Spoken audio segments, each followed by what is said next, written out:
Hi, my name is Colin Graham, and I'm the animation director on Watch Dogs 2.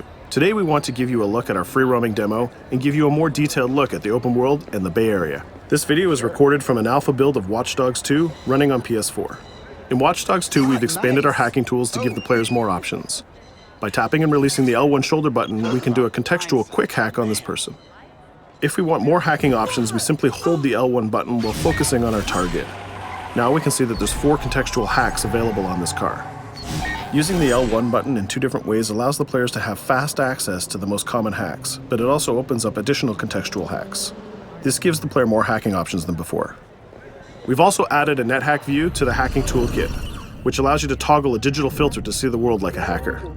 We can easily pick out hacking opportunities and also pick out strange digital signals and data anomalies that are of interest to us. The orange signal indicates that there's a person whose digital profile has interesting properties for us to investigate. So let's take a closer look. When we're exploring the world, NetHack is a very useful tool to help us identify people or items of interest. It's a really good idea when you explore the open world to use your NetHack and look around, because you never know what you'll find. We can hack into his phone and read his text messages to get a clue about what's happening. As a hacker, it's really easy for Marcus to get someone's personal information.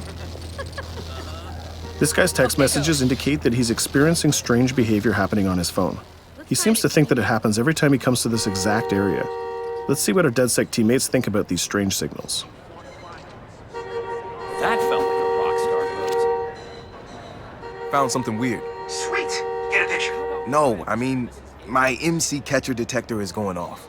We really need to find a better name for that. Why? That's the technical name. My Stingray sniffer tells me somebody's leeching data off of people's phones below. Looks like the data's going to Coit Tower. See? Weird.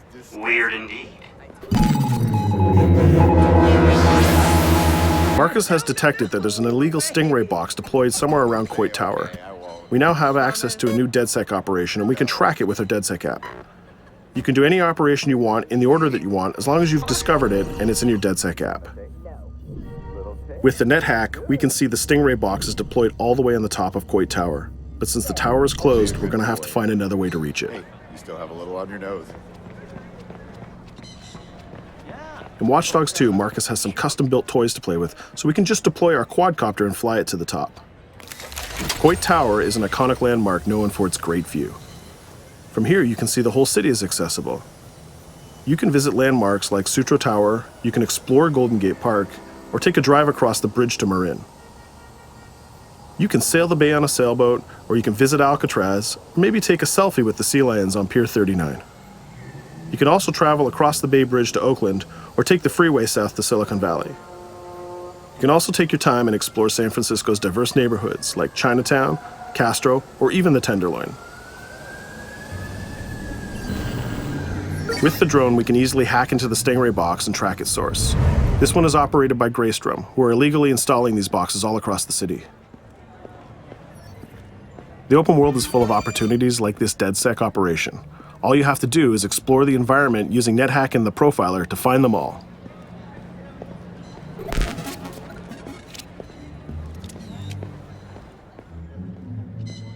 There we go. This one has a breadcrumb trail I can follow. Nice. Where's it go?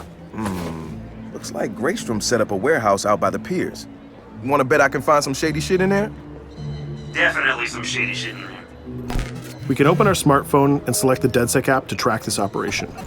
We use the DedSec app to manage all of our activities in Watch Dogs. We can see the objectives on our map, and it's not very far, so we can drive there pretty quickly. The Noodle Map app can be used to locate different landmarks and areas of interest. The entire Bay Area is yours to explore from the very beginning of the game, so you don't need to unlock anything. There's also a shop on Pier 39 where we can customize Marcus's outfit, and there's some other open world activities we can check out along the way too. Let's take this car and head down to the waterfront. Cars are particularly vulnerable to a hacker like Marcus, and you can acquire a skill that allows you to simply unlock any car in the game with your phone. One of the biggest feedbacks we got from the fans after the first Watch Dogs game was about the driving. We've significantly improved the driving to make it more responsive and accessible to a wider number of players. Driving was reworked extensively with a team of experts from Ubisoft Reflections. This is a particularly important improvement because San Francisco is known for its steep hills and its tight winding streets. Of course, driving and hacking go hand in hand, and you can still hack steam pipes, traffic lights, and you can also hack individual vehicles. As you can see, it's much easier to drive through the city in Watch Dogs 2. Let's pull up here at iconic Pier 39 and take a quick look around. I am so proud of us for voting Miranda in. She's fantastic. Up ahead is a clothing store, so let's go give Marcus a new look. Each clothing store has the style of the people who live in that area, so as you travel around the world, you can start to build a wardrobe that's as diverse as San Francisco itself.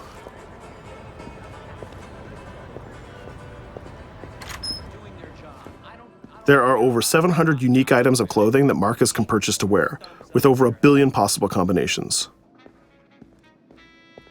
We can go into the fitting room menu and browse a selection of items found in the store.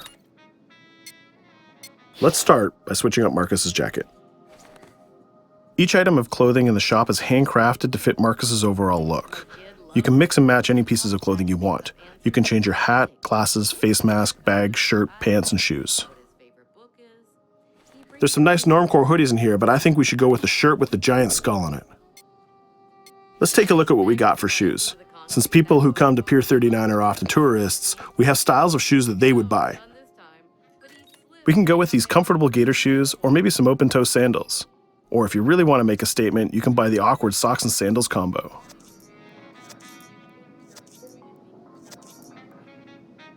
In the end, though, I think we should go with Stars and Stripes Chucks. We could really stay here all day trying on clothes, and each store has a wide variety of clothing options, so you can really make Marcus look the way you want. From biker leather to hip-hop, from pinstripe suits to tie-dye tank tops, you can really craft the look that's unique to you. In Watch Dogs 2, you manage your activities from your smartphone. There's an app shop, a media player, the DedSec app, and a research app that allows you to develop new skills. Let's take a look in the app shop to find the ScoutX app. San Francisco is full of iconic landmarks, so as you explore the world, you'll find new ScoutX objectives in the app. Once we've installed it, we can find nearby landmarks and go check them out. When you visit San Francisco, there's so many great landmarks to visit. The ScoutX app will be like your tour guide in Watch Dogs 2. We're right near the crab statue on Pier 39, so let's go to that one right now.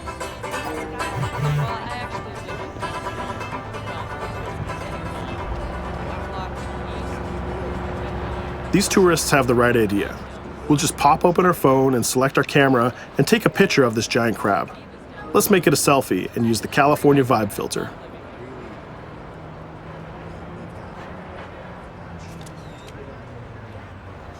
What's that? Uploading the photos to the ScoutX app will give you more followers, and you'll need those followers to progress through the game. So we had a look around and we bought some new clothes, but let's get back on track and head to that next pier, and we'll take care of that stolen data at the Greystrom site.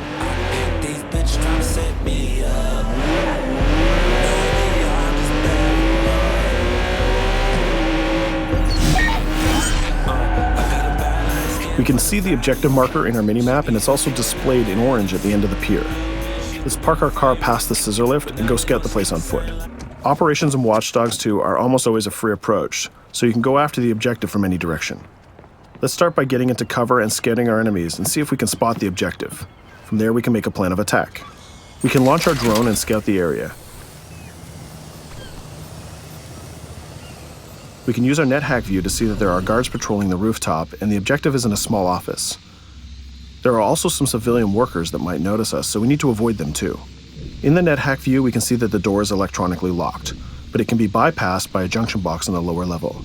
The connection is shown in a red line. Unfortunately, that box is protected by an armed guard and an attack dog. So we'll probably have trouble if we try to sneak past the dog in person, but luckily Marcus has another toy, which is the RC jumper. This little guy is small and much harder for enemies to detect.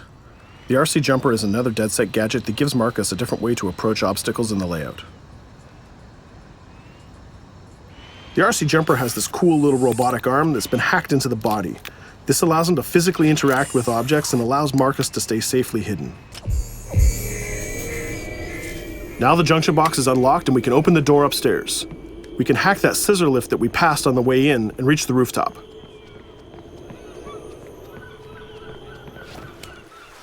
By hacking into the OS of the scissor lift, Marcus can take remote control of it. Not only can you raise it up and down, but you can actually drive it around anywhere you want in the world. This level of control gives players total freedom when dreaming up an approach to a mission. Our first challenge is to get past the guard in front of us. So let's hack into the security camera and see how he might be vulnerable.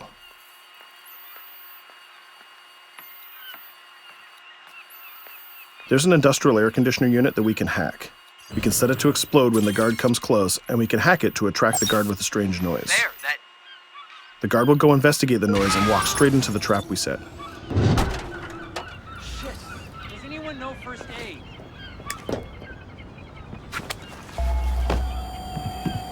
And just like that, we've taken out the guard, created a distraction, and slipped into the compound.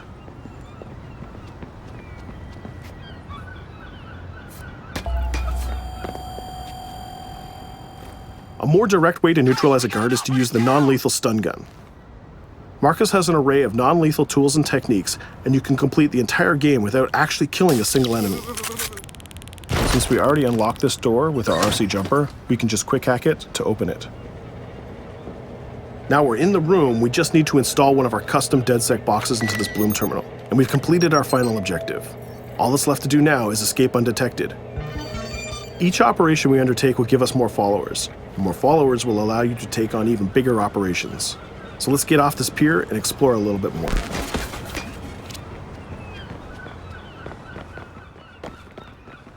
Tell me you fucked up their hardware? I left an expensive little present in their system, and they're going to pay for it. Damn, you sound like Jimmy Siska. Hell yeah!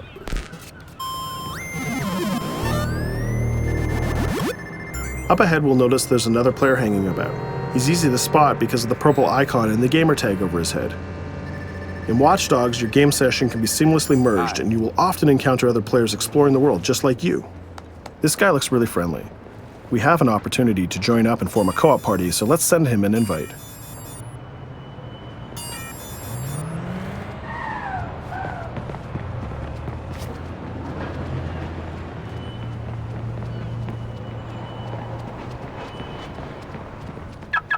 Now that we're joined in a session, we can complete co-op missions together and take on even bigger and tougher targets.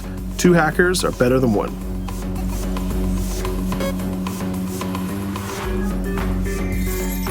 We're gonna head across the bay to Prescott, which is in North Oakland, to infiltrate a gang lair. We can get there by driving across the Bay Bridge together.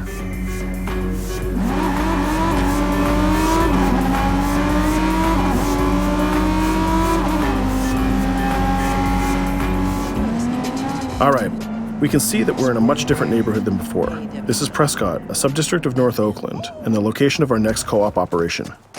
With our partner, we can go together and activate this mission.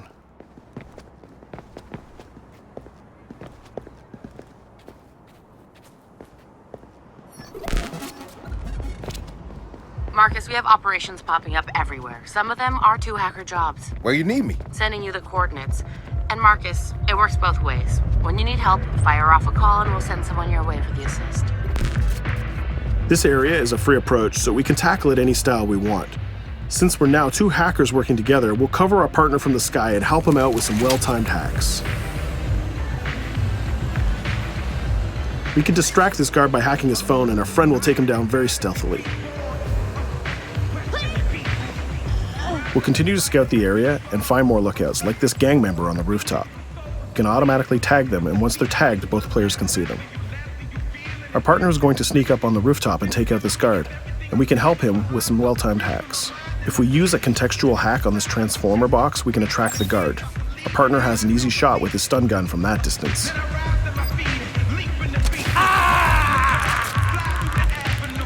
Using the NetHack view again, we can see that there's a lockbox connected by red connection lines to a room on the other side of the compound. Inside this room, we see our 2 targets meeting up, and it's a perfect place to take them down simultaneously. We need to get that box unlocked and get into that room. As we continue to scout this area, we can see this compound has a lot more guards than the last one, and they look very heavily armed. We'll need to take care of these guards if we get detected. There's also a car parked in the garage, so we might need that to escape later. Let's go back to our friend and get him to disable that junction box so we can unlock the door to our target. The drone has a lot of flexibility, and it's small and hard to detect, but the trade-off is that you can't physically interact with objects like this junction box. But it's not a problem for our man on the ground to do that for us. The signal lines have changed from red to blue, so now we know that we can open the doors and get to our targets. Scouting phase is done, so let's get up on that rooftop with our partner and get close enough to neutralize these enemies. We can hack these junction boxes and set a proximity trigger on them. They'll explode if an enemy passes through them, but they won't be triggered if we pass through them ourselves. We can also deploy electroshock mines from our inventory, and they're fully hackable too.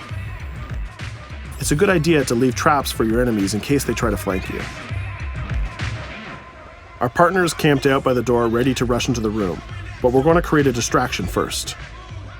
We'll get into position behind these crates, and this time we'll launch our RC jumper. Once our partner opens the door, we'll zip in and create a distraction.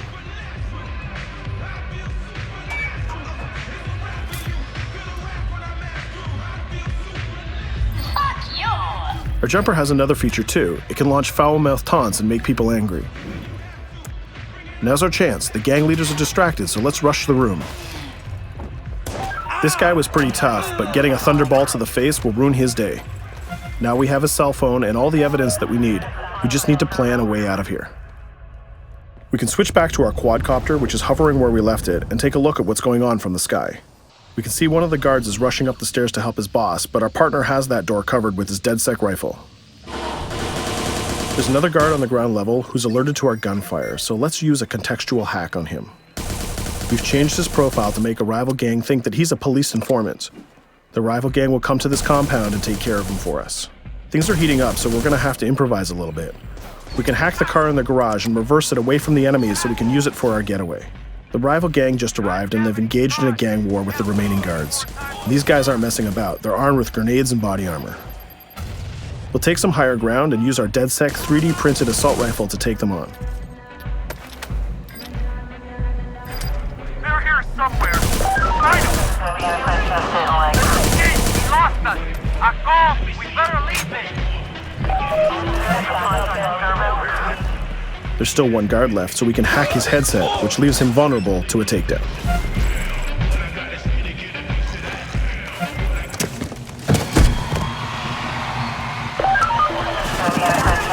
Let's take our stolen ride and get out of here before cops show up. And just like that, we're home free. We took down both gang leaders, we got the evidence we needed, and we triggered a gang war, and we escaped without getting killed. That's teamwork. 2 hackers and 1 successful DedSec operation. Let's take a minute to talk about a brand new multiplayer PvP event called Online Bounty. When the player commits a crime, the police will respond and pursue the player until he can escape from the police. We call that the felony system. While you're in the felony, a bounty event can occur.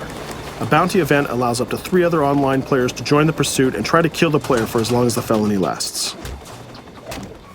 As the target player of the bounty, your objective is to evade the felony and the pursuing players. Rewards are given for neutralizing the hunters.